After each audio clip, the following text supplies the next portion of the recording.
Yes. So good morning to everyone. I am going to talk about the OTO project.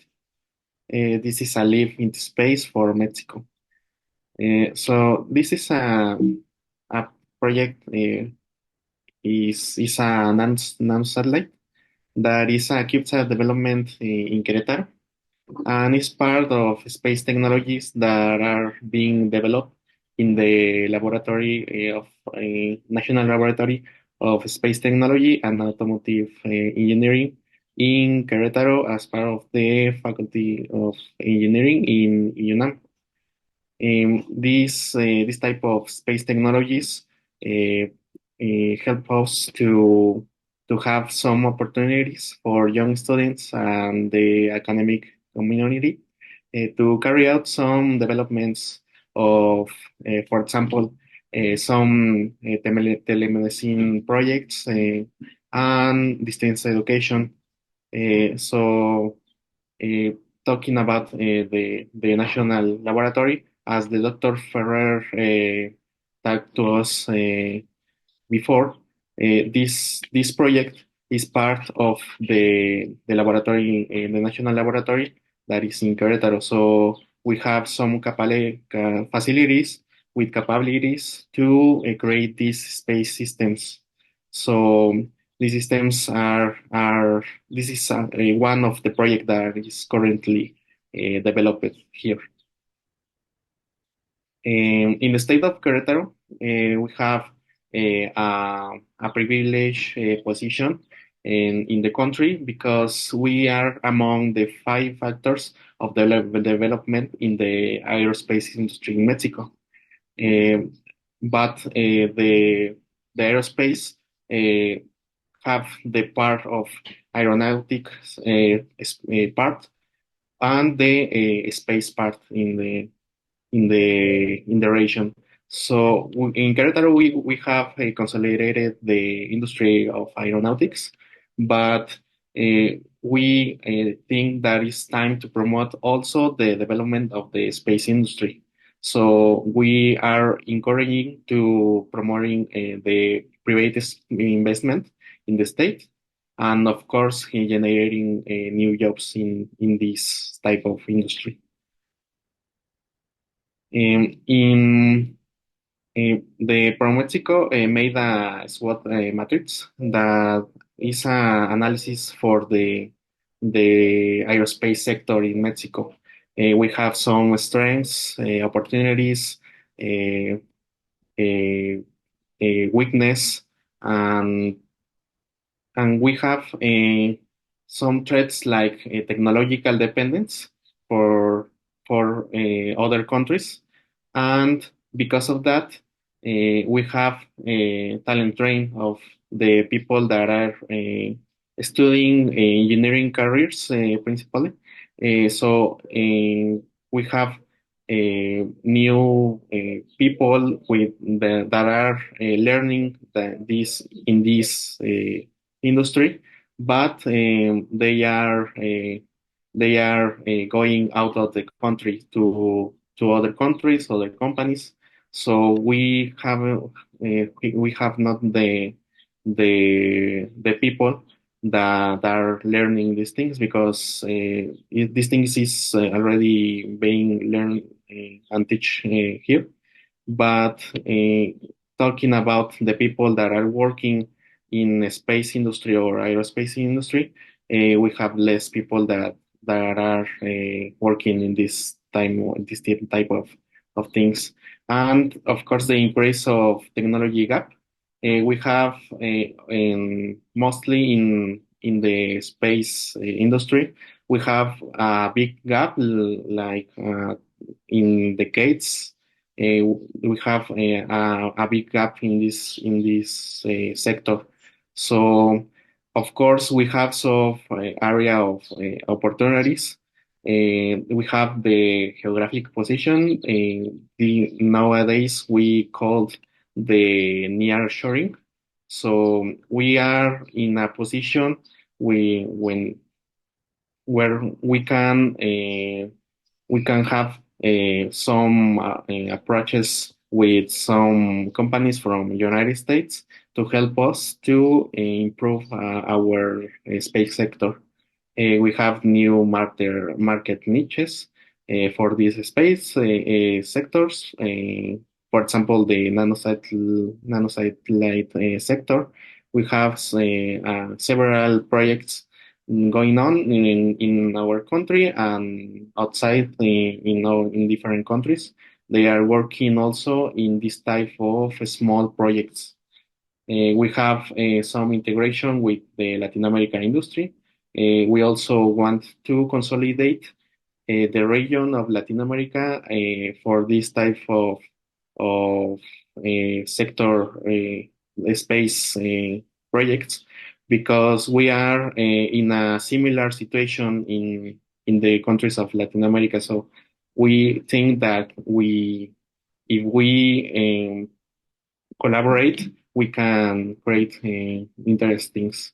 So also we have the development, and this is the opportunities that are being made by this type of facilities like the what because we have the opportunity to develop new technologies and reduce costs.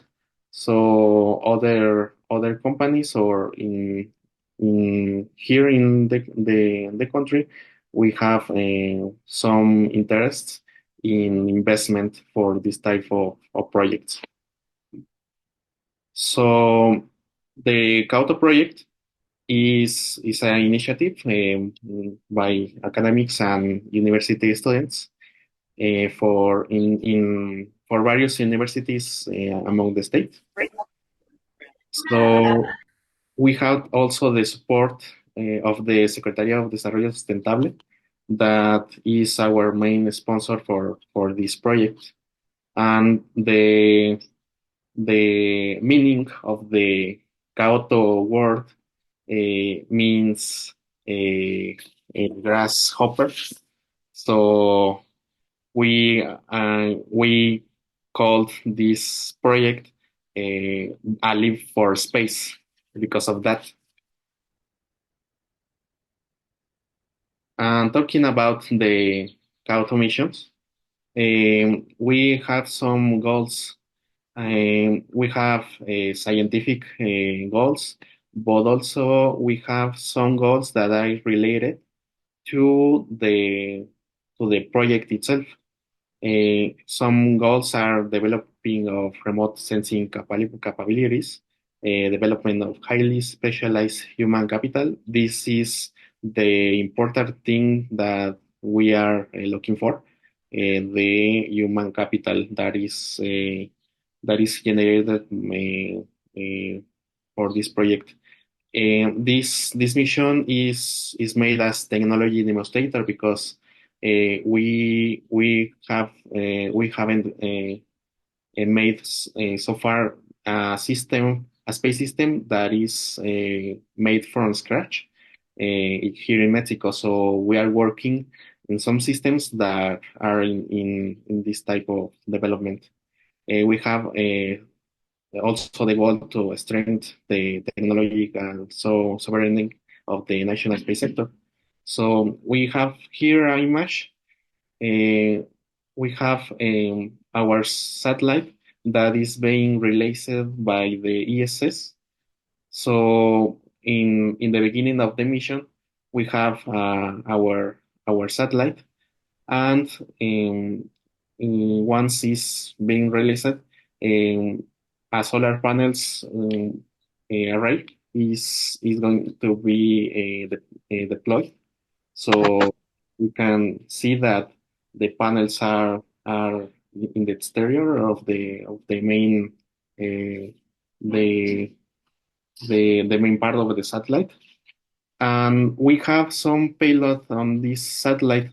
We have two cameras, and the main mission of this satellite, as you can imagine, is to take pictures of the Mexican territory using these two cameras.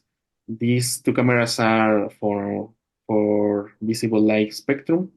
They are on low resolution because, as I already know, say that is a technological demonstrator. So we begin with some uh, with some basic technologies, but we want to prove it in the space and gain the space the space errands. So we are also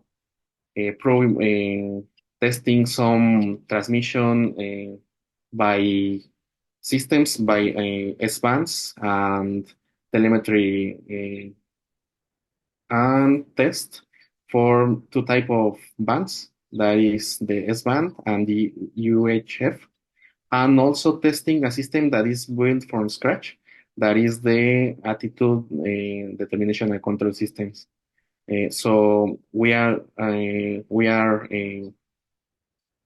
this project complying the characteristic of the CubeSat missions. That is the weight that it has to be less than 1.33 kilograms, and we have a dimensions of 10 centimeters by each side. So the word Kauto, as I already said, is in a language Otomi. This is a language that was mainly talked in our state in Querétaro. So the Kauto project is an Otomi word, and we are getting launched by a rocket. We are working with the JAXA space agency. So we also are supported by this institution. And talking about the global and national programs that are running for this project, and the project is within this scope, is the a program that is from the Mexican Space Agency, and this project is also aligned with the goals of United Nations. So we are working also in this type of of uh, campaigns, so we can uh, we can have some developments not only in the scientific sector, but only in the social sector. And detailing more the subsystems of the Cauta project, we have several subsystems that are being developed in this project. We have the structure system, the payload system, backup system, the project management system, the telecommunications system, the attitude control system, and the OBC, that is the computer. These systems, for example, we have the structure seats in this system that we are making an structure for from aluminum that is the in a grade aeronautics grade, and we are working in this structure that has to be hard on another side and have to uh, have three deployment switches. This is because of the standards of JATSA that is that has to be complied. And we have a backup system that it has a Raspberry and Iridium module that is for some redundant systems. We have the control systems, and the payload systems that are the cameras. So the 80% of this system is developed here in Querétaro. So we have these subsystems. And of course, talking about one of the goals for this project, we have some collaborators that are working in this project, and they are learning to develop this type of space project. So we have some doctors for that are the managers in this project, but also we have some students that are collaborating in this project. For and these students are for different universities, not only in the state of Querétaro, they are also from different states of Querétaro. And we are working based on the methodology in the Handbook of Space Engineering from NASA, concretely the NPR 7112.A, because this is a methodology that is reduced in the phases that are in this project. We have some planning phases, development phases, validation phases, and the delivery of the project to the tests that are being performed. And for developing these type of systems, we have some softwares that help us to perform some simulations like STK. STK is the base for simulating some orbits, and we can have some data for this type of systems. We can simulate the orbit that we are going to have, and we can simulate data that we need to perform some test of the algorithm systems, and to see if the system with the nanosatellite uh, will function correctly. So we also use MATLAB and ANSYS for the structural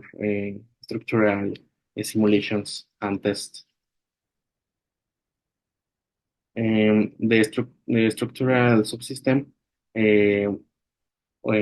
again has its main objective to train a new generation of students, and we are working for the JATSA standards in the GIM Payload Accommodation Handbook.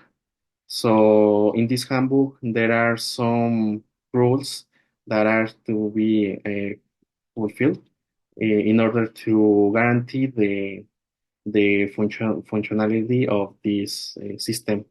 So we also have to perform some abbreviation tests, and this is the type of tests that are being performed in our laboratories and facilities. We also have the OBC. This system is not developed in Hola, Adrián. but we have an own codification for this system. We are compiling from scratch a Linux system for this system, And we are also developing the communication system that is also in this computer, and is a RF communication that is going to be in band S. We have a backup system that it has two different systems for redundancy. One is the computer, a backup computer that is driven by a Raspberry Zero. And we have also a redundant communication system that is a Iridium system. So we can use this this system, the Iridium, to communicate with the ground station. But also we have on the bandes. Um, this system, the backup system, is only for redundant purposes. We have the telecommunication system. In this system, we have two different speed links. We are working with the UHF RF band. Uh, in this band, we are sending the beacon of the satellite in Morse code, and we also are monitoring the status of the satellite, and we are sending commands to our satellite. For example, when we want to take a photo and we recognize our satellite in the sky, we can send a command for the satellite to begin to take pictures and to send them to the ground station. And and of course the S-band. We are using the S-band to download these images from the satellite, because in this band is this band is more faster, but it has the inconvenience that it has to be pointed. So we have this antenna that is a parabol, in a parabol type that we have in our ground station, when we can receive these images and watch the images here in ground. So we have a transceiver in this system, and the main computer that is also the OBC system.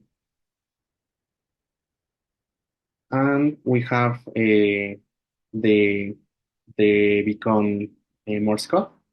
Uh, we we have a message that is going to be sent by the satellite to recognize it.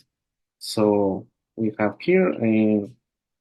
I don't know if you can hear it, but I'm going to reproduce it.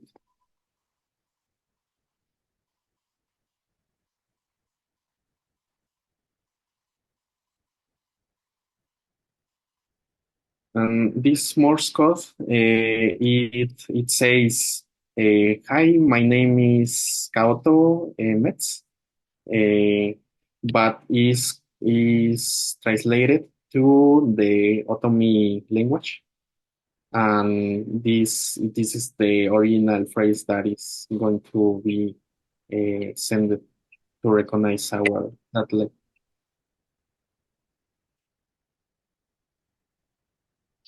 And going to the attitude determination and control system. We have developed this system from scratch, and consists in a set of sensors, actuators, and control algorithms. We want to the satellite, because when the satellite is going to be launched, it and the satellite is going to spin around in the space. So we have to decrease this angular speed by this system. So also in this system, we are performing the nadir pointing to Earth, so we can take the photos and to send the data in the S-band. So we have some features in this system.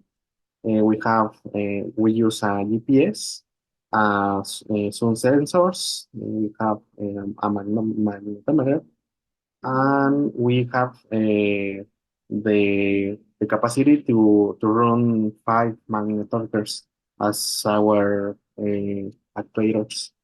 And we have different operational modes for this mission. We have the tumbling mode, the nadir pointing mode, and some other modes that are going to being used in this mission. Uh, we have the diagram for the control algorithm that we collect the data for GPS and the sensors, and we run some models to to determine the actual orientation of the satellite, and to perform control to to trace a desired orientation. So we have an orbital orientation that we want to track. So we are performing this control to the pointing. And this is a view in more detail of the system. Lalo, We have, time is over. okay. So please close the presentation.